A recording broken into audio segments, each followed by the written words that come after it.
Welcome to Positive Philter with your host, Philip Wilkerson, a podcast that focuses on friends, family, health, and career with a little self-help around the way. Please join me in this journey for self-improvement, and I hope that what I have to share will make you a better person, thus making the world a better place.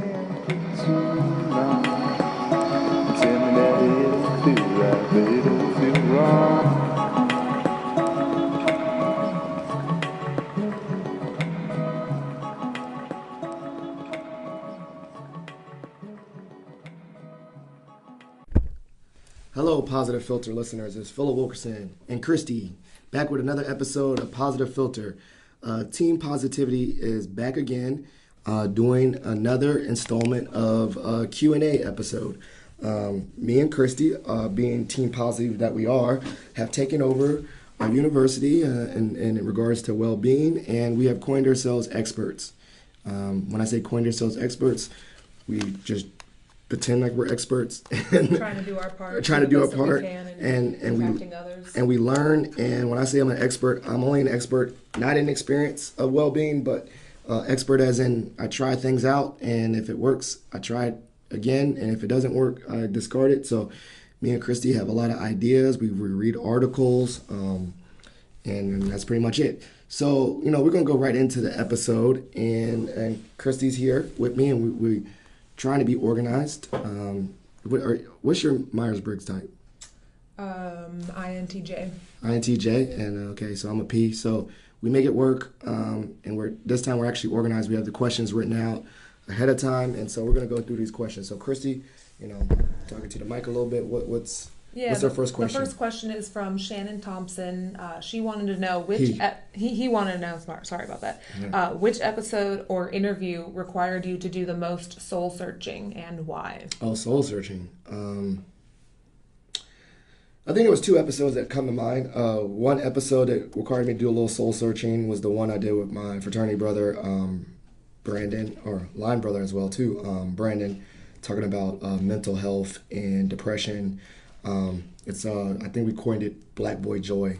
And so in regards to positivity and well-being, a lot of people assume that I'm happy all the time, or that because I'm overtly a positive person that I can't experience sadness and all those things in my own. And so, I was going through a tough bout of anxiety and depression within myself, and allowing myself to be okay with that, even when I'm a positive person, did not make me a fraud.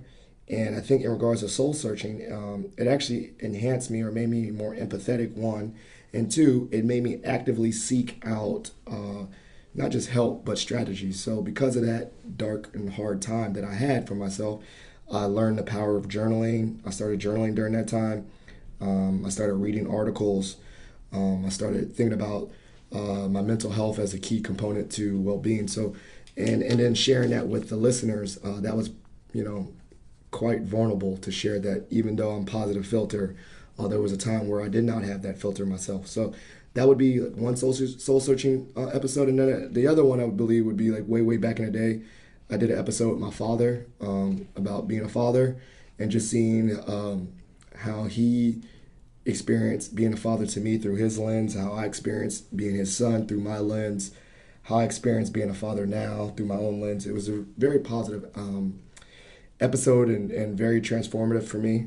Gave me a lot of insight to things I didn't think about on his side. And also let me know that, even all dads don't have it all together, and that you necessarily don't need to have it all together. Just try the best you can. So those were two very powerful episodes. But quite honestly, I love every episode, every guest.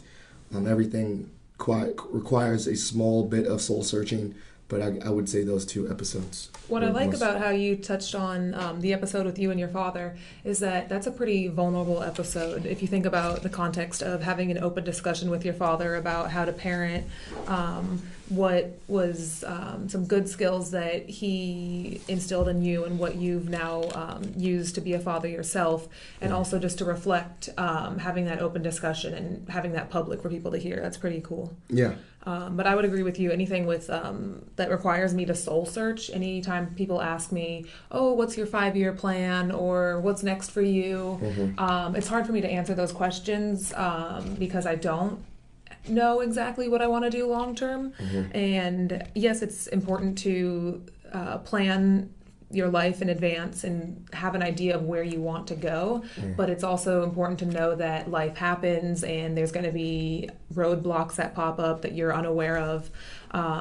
So just doing, like you said, the research and journaling. So writing down your thoughts, Hmm. writing down your reflections from day to day. But as for those greater questions of your purpose in life, that's something that I'm still working on. So I'm just trying to live day by day and build relationships with people and learn from people along the way. Yeah, yeah. So I mean, this podcast obviously has been a good outlet for me to actually express with the listeners my vulnerabilities and what I'm going through, but also it's a great way to connect with other people to see that. Like I said, every episode when I have my guest, I allow them to share as much as they're comfortable with me, and from their journeys and their ideas that we learn a lot. So I think every episode has a small bit of soul searching, but that's a good question, Shannon. Shout out to you. And he was a guest on my episode too previously about traveling the world. So, he shared some experiences about what he's learned about himself through traveling. So, like I said, every guest has brought something to me. The next question comes from Samantha, and I believe this is my friend Samantha Wilson who typed this Yeah. one in. There's not a last name. Okay. So thank you, Sam, for listening. But her question is, do you have any advice on how to combat issues in our society today? For example, racism, sexism, human rights violations, etc. She says, give me any and all positive vibes and activism advice. Okay, so I did a post about this randomly, so this is crazy. I think in regards to being a civil rights activist or human rights activist, well-being plays a big part, and also positivity plays a big part. So a lot of people think that just because you believe in sunshine and rainbows means you're not attuned or woke to the oppressive forces such as racism, but quite the opposite. If you are a true champion of well-being, then then you should have an agenda for well-being for everybody, right? Like wellness and the accessibility to wellness for everybody. Everyone should feel financially happy, physically happy, all those things, mental health. And quite honestly, racism and racism and violence, all that has a huge, huge, huge negative consequence on the well-being of people of color. So in regards to you doing those things, if you are a champion of rights for everyone, then technically you are living in the truth of well-being. I would say for yourself, those topics and those things are very, very heavy, right? Like, having to look at the world in a negative light to see what's wrong with the world could leave you jaded or, take on a lot of heavy burden, right? Like if you, are trying to, if you have to address racism and acknowledge its presence, that could be very depressing. So obviously taking care of your own well-being is very important. And also hitting it with a positive attitude. I think one of the best positive attitudes you can have in social justice advocacy is that sense of hope and faith. Meaning, like, you're gonna to do the work that you want to do. You got to have hope and faith that you're one making a difference, or two, things are gonna get better. Because then why would you even do this work or be a champion of this work, right? Like then you would feel like you're just a hamster in the wheel going around in something that has no solutions or no problems. So I think at the root of those things, whether it was Martin Luther King or any person that they had a hope and a belief that the actions that they were doing was making the world a better place. They believed in it. They were champions of it because they had a faith that it was going to get better. Additionally, a lot of people don't know, but Martin Luther King had a great sense of humor. He was funny. He joked with his friends. He didn't take himself so seriously. And so while you could be a champion of these things, allow yourself to be human, enjoy things, have fun, smile, joke. Just because you're addressing very serious topics doesn't mean that you need to become a robot and lose your personality or lose what makes you happy or, not watch movies, like, I don't know. So I would say for you, Continue to do the work that you want to do. Continue to address the problems in society. But one, have a positive attitude toward that what I'm doing makes a difference. What I'm doing, I have faith in what I'm doing. What I'm doing, I have hope that it's making the world a better place. And then two, have fun with it. Like, you know, if you're marching on Capitol Hill, whatever, like you still can joke. Like, it doesn't mean it has to be that serious. I love looking at signs, billboards or signs when people are protesting that are obviously have a serious message, but they have a little bit of a sense of humor and funniness in them. The work of social justice doesn't always have to be so serious that it's doesn't have a personality. So bring your personality to your work. Bring your personality to the changes you're trying to do in the community. Have fun with it. Make it fun. Make it interactive. So those two things, and also just take care of yourself. Obviously, as I said, you're dealing with some very heavy topics. So make sure that your self-care is on point so that you're taking care of yourself, because obviously you can't do the work if you're burnt out or jaded.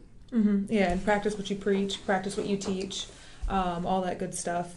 It's certainly what Phil was saying, your attitude, your personal spin on things, because there's so many messages out there that people want to relate to you and connect with you on an individual level. So where you can put your unique spin on it to let your light shine through, that's really going to make a difference. And it depends on the scale you want to make a difference at. If you want to go at a large scale, start looking for different nonprofits that work to change social justices that you care about, or you could local at a volunteer.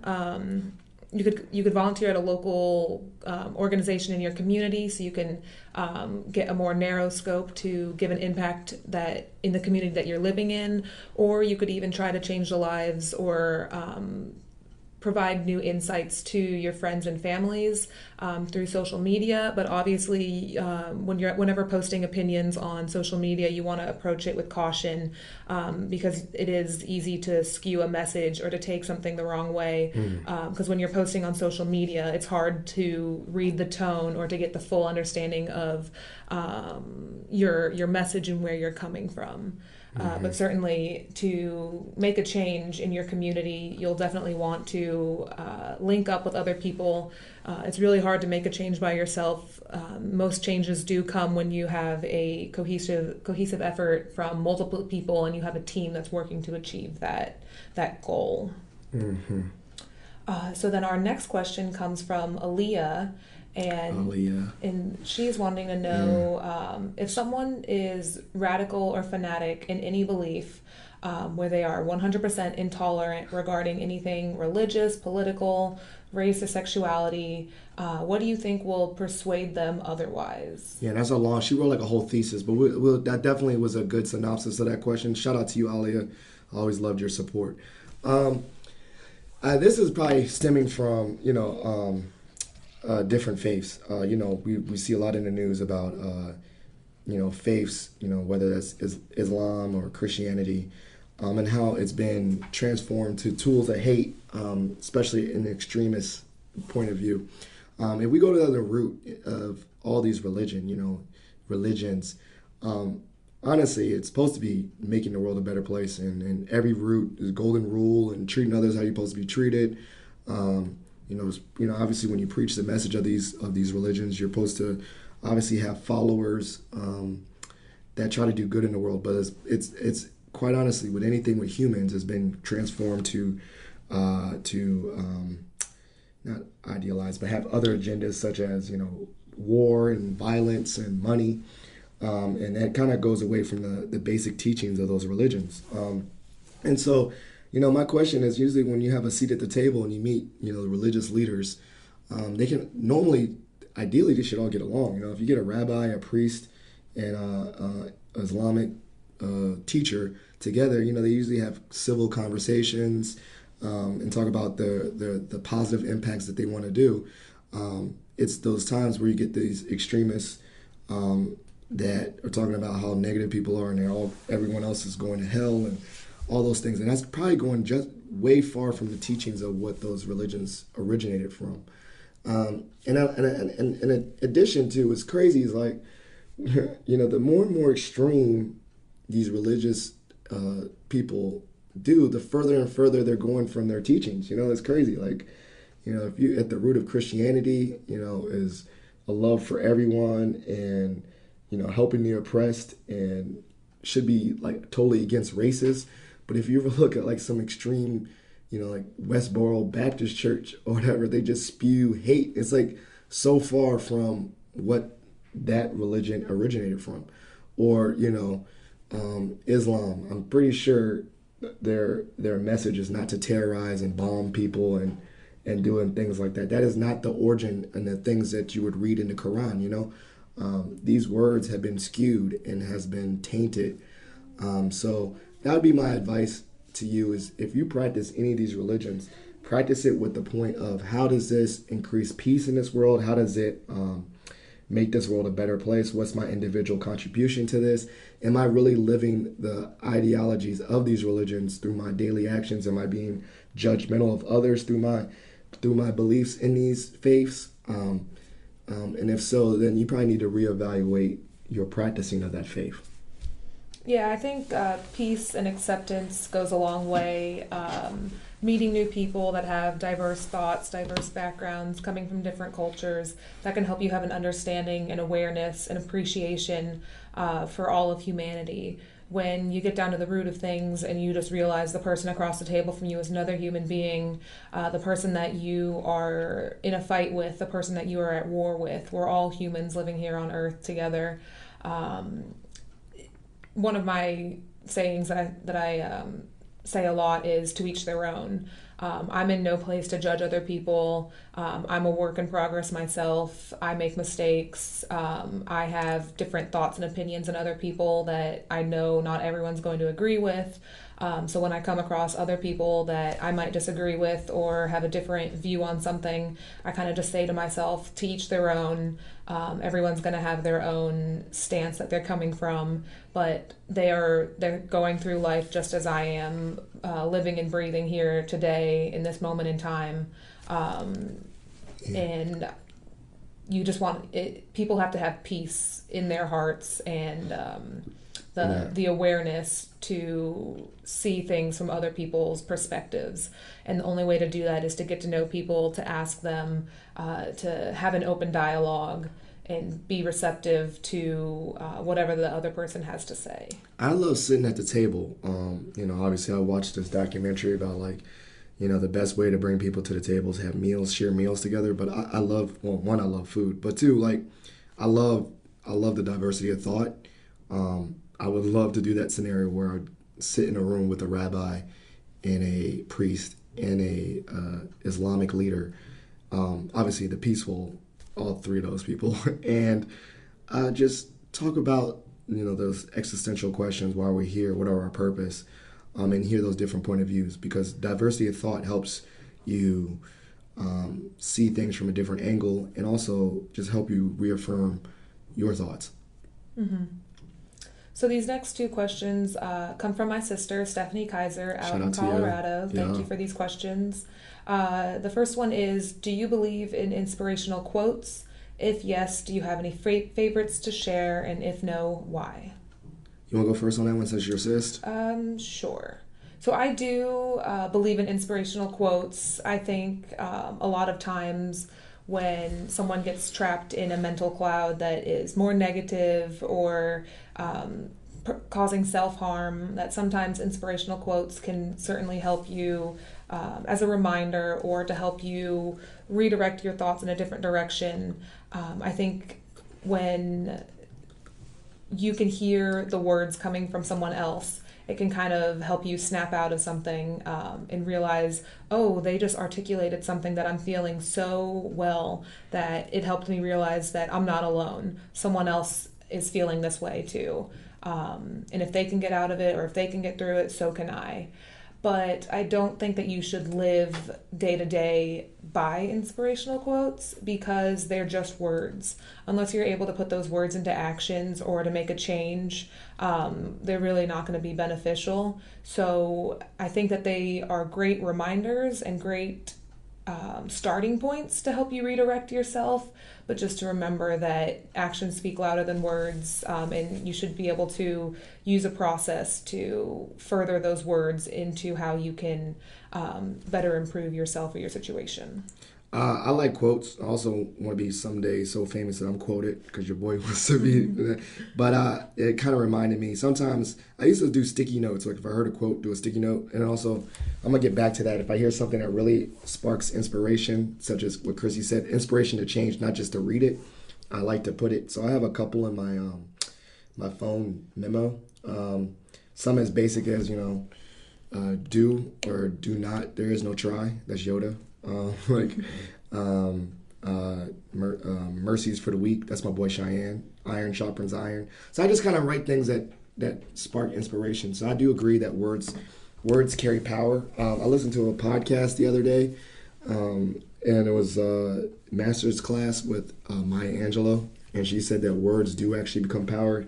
It was to the point that if she heard people saying homophobic or racist stuff in her house, she said that you have to escort yourself to leave because she realizes that the words that we say carry so much power, and that's what drew her to poetry and writing, is that words can permeate into your soul and become actions, right? Like you hear so much things. So like you're right, if it gives you motivation to look at a motivational quote every day and then think about how I can infuse that into actions, then more power to you.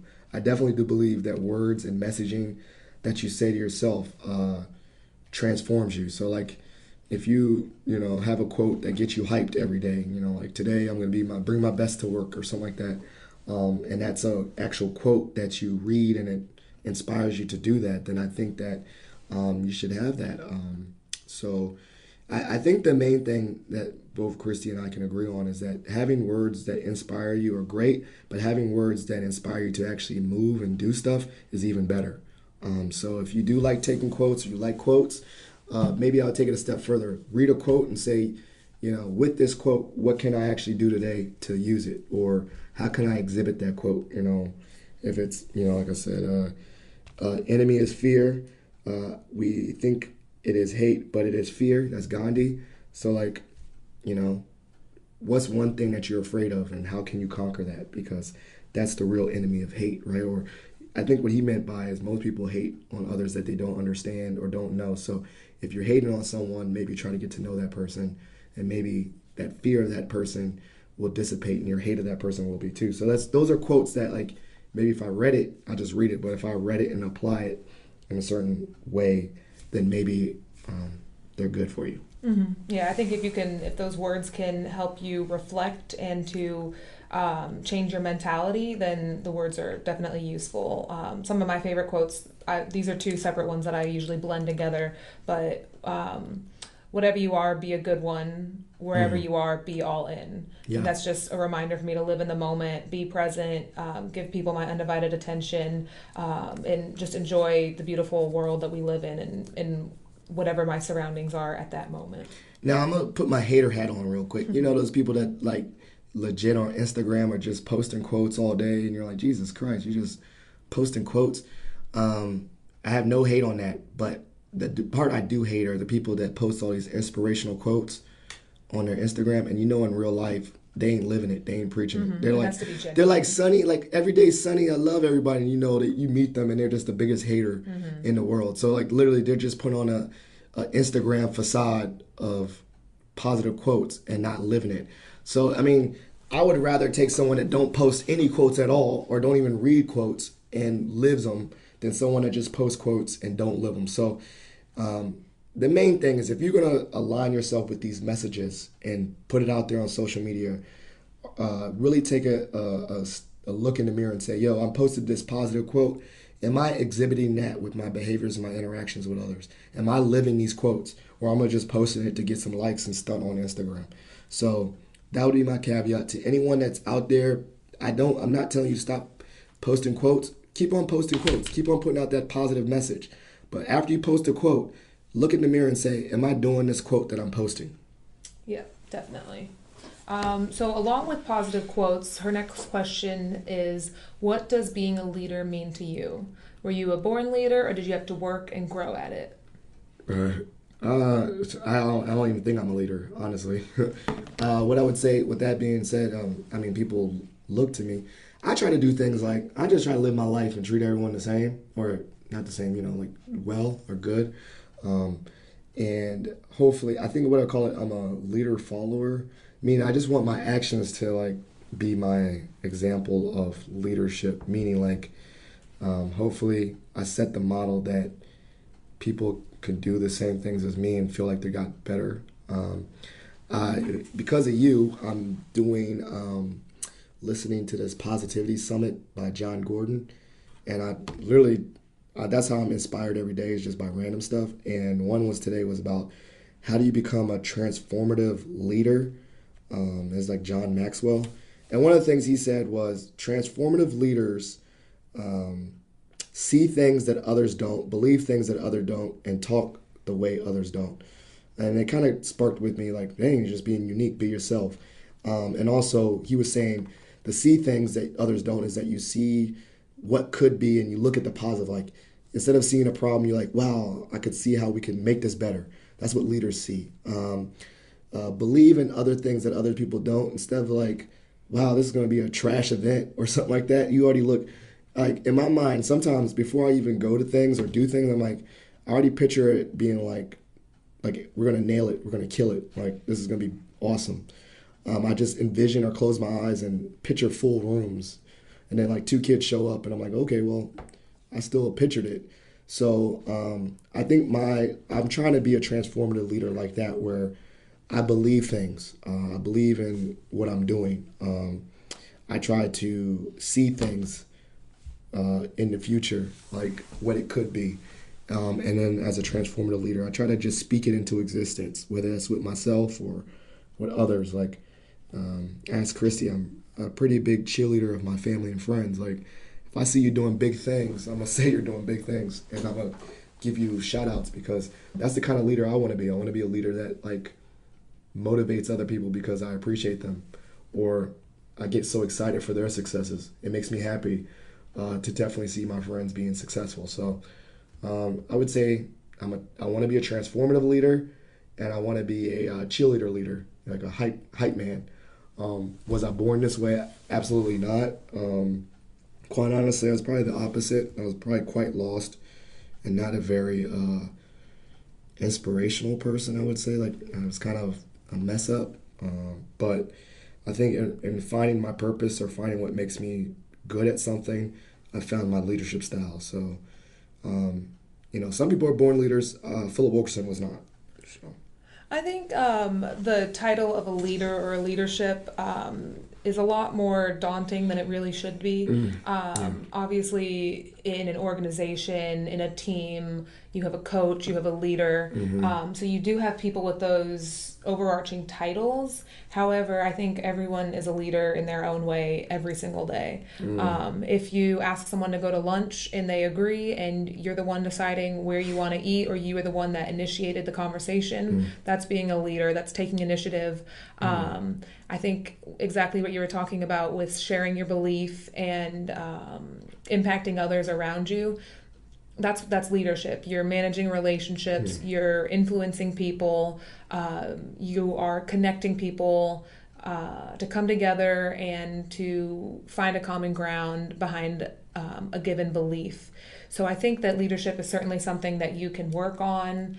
Some people are born leaders. They are more comfortable initiating conversations, having people follow them.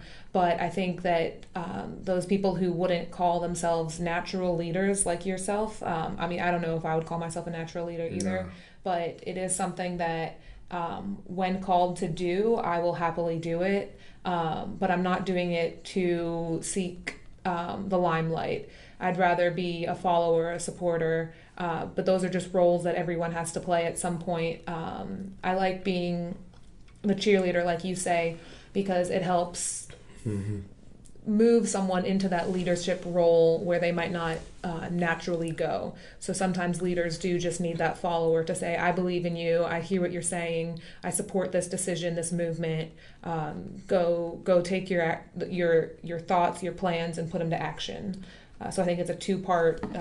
Leaders do need followers. I mean, leaders are developed over time. As you can Mm-hmm. see, we see a lot of leaders at the very tail end of their leadership, not tail end, but the very visible of their leadership.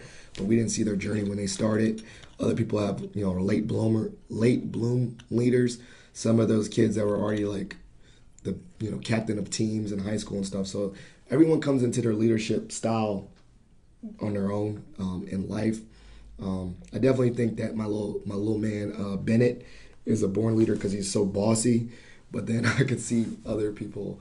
I just it's it where you come into it. So Something I find fascinating is parents, how parents are natural leaders because you are raising a child or children, and those children wouldn't know what to do in the world if you weren't the one giving them directions, true. showing them the way, both spoken and through actions. Children pick up on cues all the times. They're always observing you. So being a parent is certainly a leader, and I think that it's important to realize that and assess that so that you can have a plan of what your morals are, how you want to instruct your child so that they can grow up and to be functioning, positive contributions to society. So this will go on to the next question. Let's see. yeah, This one's from Armand. Armand, yeah. The question is, what are some ways you keep up with your mental, physical, emotional, and social well-being? How does one maintain wellness when others rely on them to maintain theirs? So you're saying like basically too, like sometimes other people call you to be well, and you got to hold up not only your well-being but the well-being of others, and then also there's different buckets. So the thing is, shout out to you, Armand. He's the doctor, as his nickname is. But what I would say is, obviously I characterize those buckets or those different pockets and say, what do I do? So like, what was it? Mental. My journaling has really been helpful. Prayer, meditation. Slowing myself down and reevaluating my thoughts. It's been helpful. Physical, I need to eat better and probably start exercising again, but that was one bucket. And what was the last bucket? Social well-being. Oh yeah, my interactions with my friends, or also lack of interactions with negative people. Don't feed into it. Don't interact with them. Keep it surface level and just feed into the relationships that emotionally get me better. So my friendships and the ones that, I text and celebrate with people I text with, and I just don't talk to people I don't talk to. I've learned that over time that not everyone needs to be your friend. And so I put my wellness into that too, like into the friendships and relationships that feed me rather than drain me. And then, like you said, like to take care of others, you got to take care of yourself. I always revert back to it, but when you're on a plane and the plane's going down, what they always tell you to do is put your oxygen mask on first before you put on someone else's. Because the thing is, especially with kids, is like you can reach it, but if you don't put on yours and you pass out, then you can't help the kids. So both people are at a loss. So that's why you need to take care of yourself to take care of others, because then at your best you can be available. So, this is for parents or people in a relationship. There needs to be a level of like slightly selfishness and slightly not selfishness, where you realize you need to take care of yourself to be a full partner or a full parent or a full friend. You got to take care of yourself.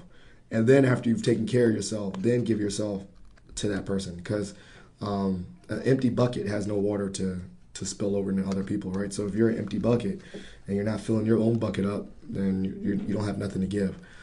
So that's my advice there. So find those different categories and find little one or two small strategies that you can to enhance those well-beings in those different buckets, your mental, your physical, your friendships, whatever.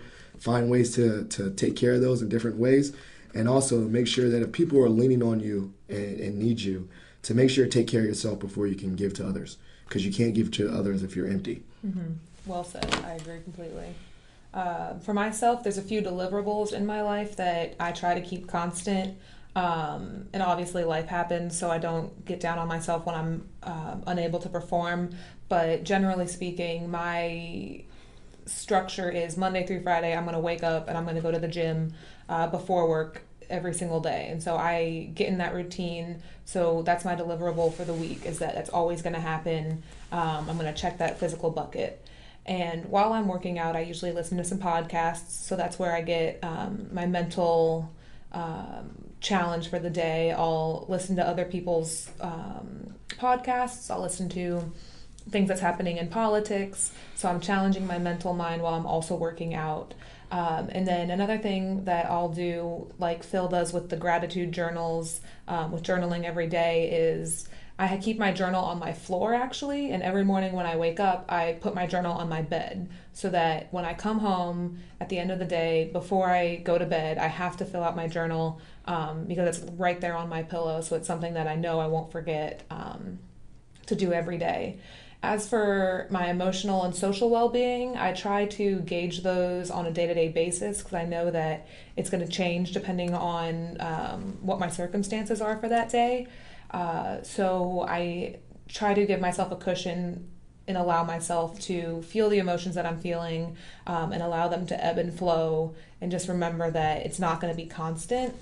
And as for social, I have to have a balance of alone time, personal time, but also to remember that I have friends that I can rely on to help make my day better, to help add meaning to my day, to my life.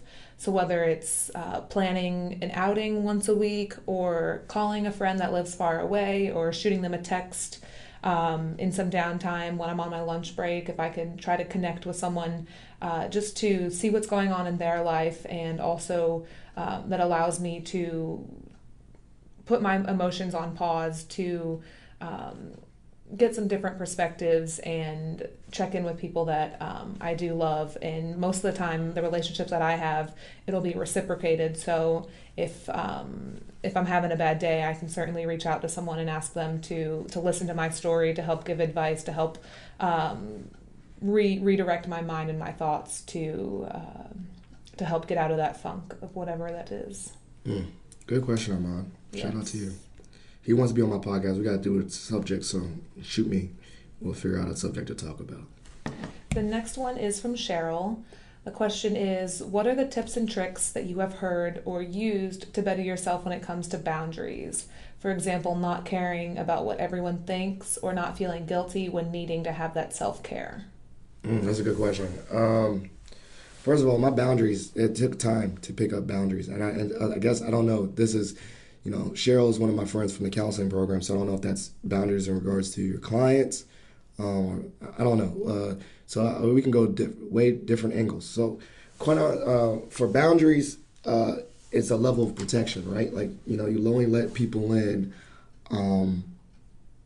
that you feel like you can be vulnerable and trust.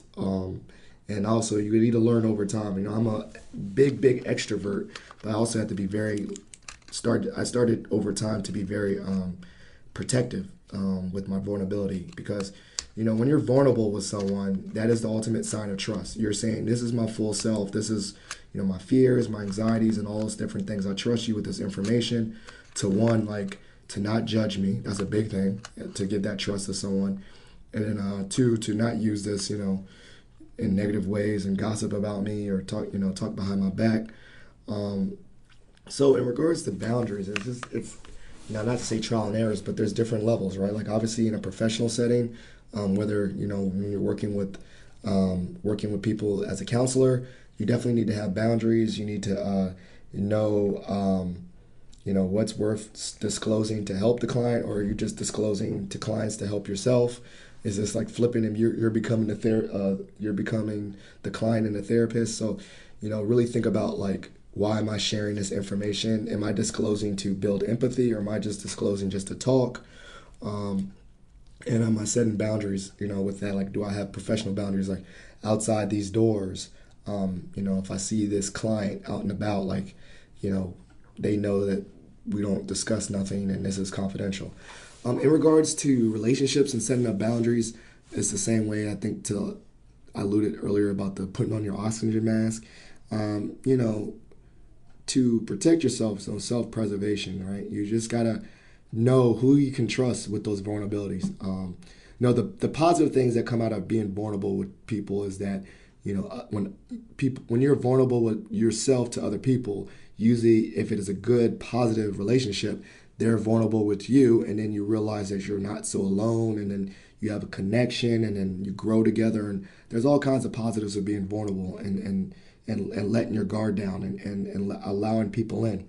But I would say, with regards to boundaries, start setting up, I guess, parameters or tests to see if people are worth your trust. Maybe instead of some like dark secret that you tell them, give them a test. See if you tell them one thing that's not as personal, do they run around and tell other people? Then okay, well, that was a good test to know that this person is not someone I can lower my guard with. And then on the flip side with the boundaries, giving a give or take. If someone discloses something with you, are you trustworthy enough with their information to for them to be vulnerable with you? But boundaries, a lot of that is just testing, trusting, and give and a take. So just see different levels, and obviously, I think a lot of people show you their true self. So in regards to building boundaries, it's not like something where it's like done and then let's say you lower your wall and then someone hurts you. There's no shade in putting that wall back up and keeping that relationship surface, keeping it cordial and polite, and realizing, well, this person kind of broke my trust. Doesn't mean I'm going to hate on them, but doesn't mean I'm going to share super personal things with them. I keep it like, how you doing, and keep it very surface level. Let people show you their level of trust. Let them show you if they're trustworthy. And then go from there and just make sure that you protect yourself. But at the same time, if you have been burnt in the past, don't allow everyone to start on a clean slate like new people. Don't let past hurt dictate your future relationships. Allow people to show you who they are. Allow people to earn your trust. Just because of someone, if you've been in a bad relationship, don't carry that over into a new relationship. Allow that new relationship and that new partner to show you who they really are, and allow them to set their own level of trust and boundaries. Each person's different, so that would be like my kind of roundabout answer for boundaries. I think once that initial assessment, what you're talking about, the initial test of dropping a little baby secret, a little baby task, just to figure out if you can deem that person trustworthy, or to know where you stand with that person is a good place to start. And certainly you don't have to tell them this is a test. You want to just make that keep that to yourself. But once you move beyond that entry level assessment, I think it's important to have an open communication and dialogue about what boundaries you have up or what boundaries you need to put up. Like you were saying, if you were burned in a last relationship, the person you're currently talking with or engaging with might not know what your past relationship is or what your past history was, because those are your own experiences that you have in your mind. So the only way for that person to have an awareness or understanding is for you to be open enough to have that dialogue, to talk with them. So I think it's very important when you're setting up higher level boundaries that you talk to the other person about it, so that you can give a reason to why you're putting these walls up, and also for the other person to understand that those boundaries are in place. Because I think it's not fair, or you're doing a disservice to other people when you keep some of that information to yourself. True. And then the not caring what people think about what you say or what you do, that's just honing in on your personal identity and your own self-worth. What we keep talking about is that you have to take care of yourself before you can move forward to impact others.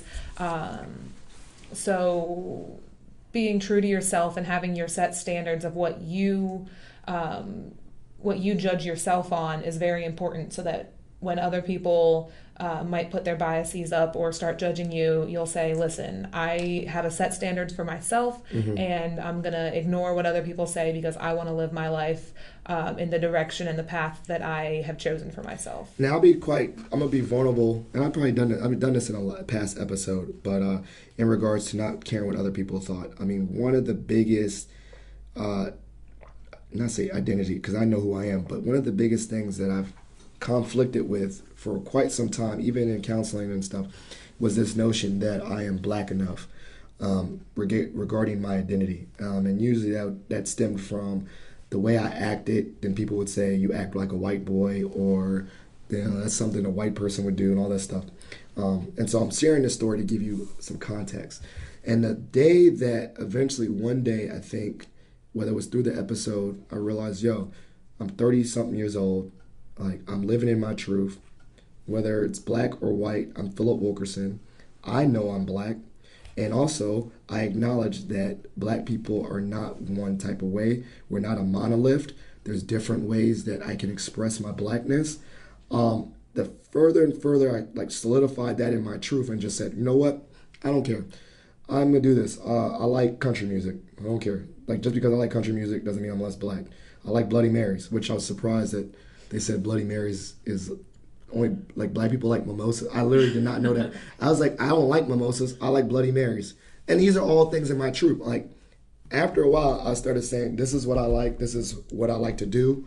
I like these activities. I like this music.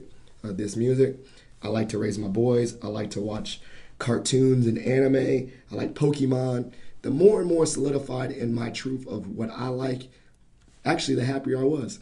And then the funny part is, more and more people gravitated to me, or more and more other black people were like, I like Pokemon too. Or more and more black people were like, oh, you like country music too? Oh, me too. The more and more you're in your truth, it gravitated to other people. And then I've gotten less, you act like a certain type of person by living in my truth. Now, do I still get that from time to time? Yes. Do I get upset about it? Less and less, because the more and more I live in my truth, and the more and more I believe in who I am and living in who I am. And the funniest thing, the day you stop trying to be in the mold of someone that's not you, the more and more attractive you are to others. So the more and more I acted like Phil and ill Phil, the more successful I've been at my job, the more I've been comfortable in my role, the more I've taken off in certain aspects of being a father. The more and more, the less and less I thought about what other people thought about me, the more and more I embraced who I was in my truth, the better I was. So, think about that. Think about, when I say don't act reckless and just be like, you know what, I'm going to slap people because I don't care what they think. No, I still have some decency, but also enjoy the things that you enjoy. Do the activities that you like to do that are healthy for you. Obviously, positive activities I'm not living in my truth and smoking meth or whatever. My truth is I like cartoons and things like that. So live in your truth. Live in the activities that you like to do that are positive. Treat everyone. Talk the way you want to talk. Act the way you want to act. Be quirky, be dorky, be nerdy. No one really cares. Everyone is quirky, nerdy, or dorky and has weird, I can't pronounce the word, but idiosyncrasy. Everyone has weird quirks. Everyone is weird. No one's normal. The more and more you think that other people are normal, the more and more they're not normal. Just some people are better at hiding it than others. Some people are cool and then they only have their Pokemon Game Boy at home and no one will know they play Pokemon. The whole world knows I play Pokemon. And shout out to Snorlax because he's the best Pokemon. But the more and more you live in your truth, the happier you'll be. So let's answer one more question, and then we're going to do our shot for shot because we're pretty good at the time. And we have some more questions. Keep them going. That's obviously not the last time we do a Q&A episode. So this last question we're going to answer is from Jason Clark. Shout out to you. The question is, what methods or things do you do to help manage your time? Man, my time is trash bags. I use a planner, paper planner. I use every type of calendar there is, Outlook to Google Calendar. And I use other people to keep me accountable. So if you notice, or mom will notice, I even schedule hanging out with my friends on Google. I invite others to join my Google Calendar. My wife and I have our events on our Google Calendar. The main thing about scheduling your time is having accountability and making other people accountable to you or you accountable to them. So one of the best things I've done is sharing my calendars with other people and getting other people in my events and making sure they're on board has really helped me move forward. If we're supposed to link up and I say we're meeting for dinner and then you get a calendar invite that we're meeting for dinner at that location, half of that is not normally, I'm not honestly not doing it to, just bug you. I'm doing it to keep myself accountable, and so it pops up on my calendar. It helps me stay organized because if I didn't do that, I forget. So I definitely need all those different aspects to keep me on point with myself. I would have to agree 100% when it comes to calendars. If I don't schedule time or mark it down on my calendar, it's not going to happen. I'm going to forget about it. Something else is going to pop up. I'm going to want, especially things that I'm not eager to do but need to get done. Oh, I will definitely put that on my calendar because I can think of a million other things I'd rather do than some of those tasks that aren't as enjoyable. But I try to keep a work calendar, and I also try to keep a personal calendar so I can keep those separate. And when I have open time in my work calendar for admin time, then I'll make a to-do list. I'll try to prioritize that list so that I get the most important things done. Again, having the understanding and awareness that sometimes you're not going to be able to get every single thing done. So that's why I prioritize to get the most pressing matters completed. Do you have a rolling to-do list? I mean, do you have a to-do list, and if you don't get it done, you like roll it over to the next day? Yeah, I do. And if I notice that something is rolling over time and time again, then I will make a individualized block to get that one task done because that does happen. I just keep, I'll do it tomorrow. I'll do it tomorrow. I didn't get it done today. It just keeps rolling over. You're right. So clearly that's not a priority enough. So I need to make it a priority by scheduling just 1 hour block. Gotcha. Solely committed to that. Dope. All right. You want to do our shot for shot, or you want to do that to another time? We got 10 minutes. Yeah, let's do a shot for shot. Okay, you go first, or I'll go first. I don't know who goes first. You got one. I'm trying to think of one. Okay, so yeah, we're coming up to the summer, and we're both members of East Ace or Eastern Ace, whatever. And someone wrote, what are you looking forward to this summer? And everyone commented and stuff. So, what are you looking forward to this summer? This summer, I am looking forward to some upcoming trips that I have. In about a week and a half, my family is, the first week in May, we're going to fly out to Colorado to spend time with my oldest sister, Stephanie. Shout out to you. I always love going out there to visit her, and I just love spending time with family and going to new places. So honestly, scheduling time in my calendar, that's the one time I do like to plan ahead, is when I look at my weeks in advance. I look at my free weekends so I can determine when I can travel to go to a new location, to visit a friend that lives out of the area that I haven't seen in a while. Those are those things that I really value and find important in my life, so I make sure that I find time to fit those in. Dope. All right. My question for you is, do you have a dream car? Is there a car that you would just love to drive? Yeah, I put that in my thing. It's a Dodge Charger. I can't remember what year. I think it's Dodge. Can you Google it just real quick? It's a Dodge Charger, I think 1968. Dodge Charger. I believe that's what it is. Yep, that's it. Dodge Charger. Why did you choose that one? Because it was in the movie Blade and just looks dope. And it's like black. I want it all black. And I type in Dodge Charger 1968 Blade, the movie Blade. Yeah, man. Like I think that's the image right there. That first image. Okay. Yeah, it just looks. I don't know. It looks badass. Like look at it. Like now. First of all, I don't know anything about cars or how to fix it. It's old, so if I had it, I'd need someone else to fix it for me. And then it would be old school on the 1968 on the outside, but I would gut it out and put all the like accoutrements in it, like wireless. I can play music off my phone and a GPS. Yeah, make it more current. Yeah, I would definitely gut it out and make it modern inside, but it would still have the the engine and it'd be a muscle car. It'd sound real loud. Everyone would know I'd be coming down the street. I wouldn't mess with it with rims or anything. I would keep it as old school on the outside as it should be, but it would be pretty dope. So, I don't know, maybe I can get that car someday. I mean, I literally watched the movie and it looked like the coolest car in the movie. I actually would get my dream cars. If I had a list of dream cars, it'd be all inspired by certain movies. Like I'd want a a DeLorean, like Back to the Future, just because I want a Back to the Future car. I'd want the car, the Bumblebee car from Transformers. Okay. So legit, I would just have a garage full of cars from movies or pop culture. I love pop culture, and so all the cars I can reference would be from those, like, I want the Ghostbuster ambulance. So when you do make it big time and you start bringing in big bucks, you'll have a collection of cars. No, I mean, no, honestly.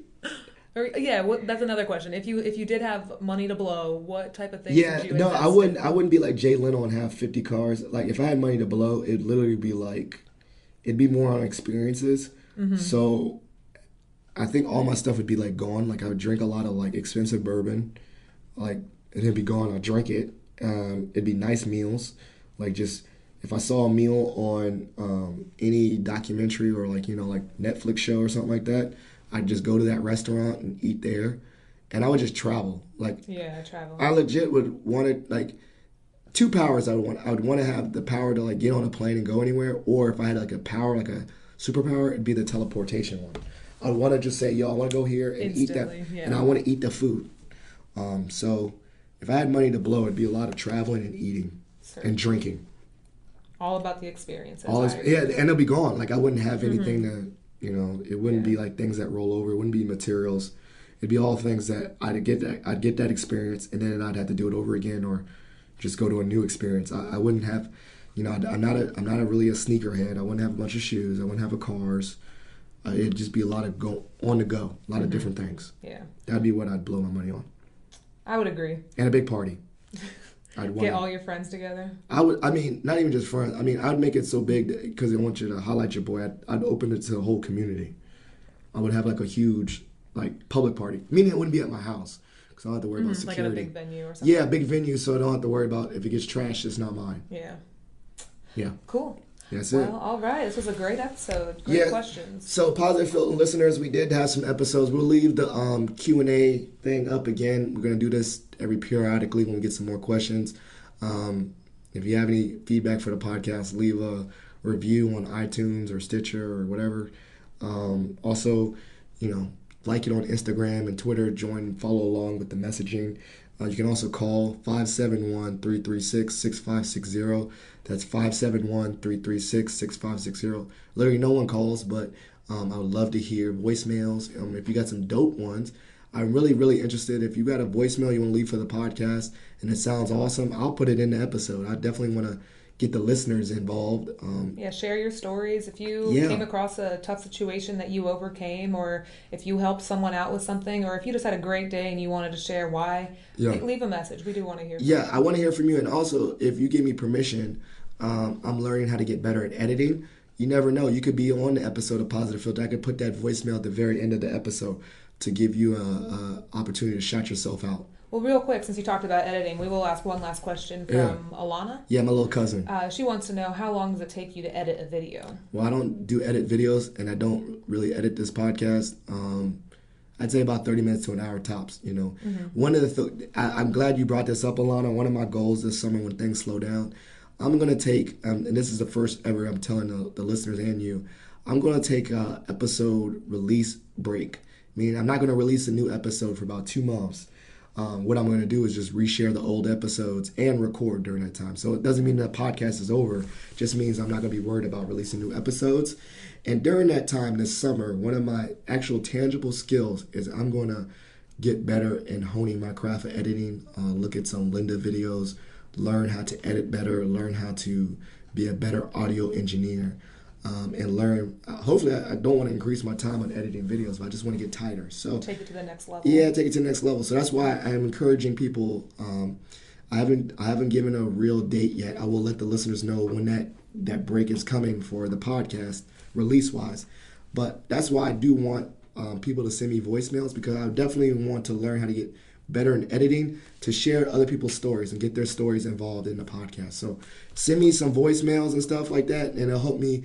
One, you're gonna get your stuff on the podcast, and two, it's gonna force me to practice that skill. That's that growth mindset, trying to learn new things, practice your craft. Yeah, I want people on the voicemail. I want people on there. I mean, I did do an episode where I took some voicemails and made it all one episode, so it can be done. I can learn how to do it, but push me, challenge me, y'all, challenge me as the listeners.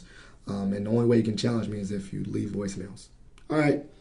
Go That's out it. there and live your life. Yeah. Holla at your boy. And holla at Christy. We're doing big things. Bye. All right. Bye. Thank you for listening to Positive Philter, a podcast that focuses on family, friends, career, with a little self-help along the way. If you enjoyed this podcast, please share it with your family and friends, and like the Facebook page, Spreading Positivity of Movement. Thanks for listening.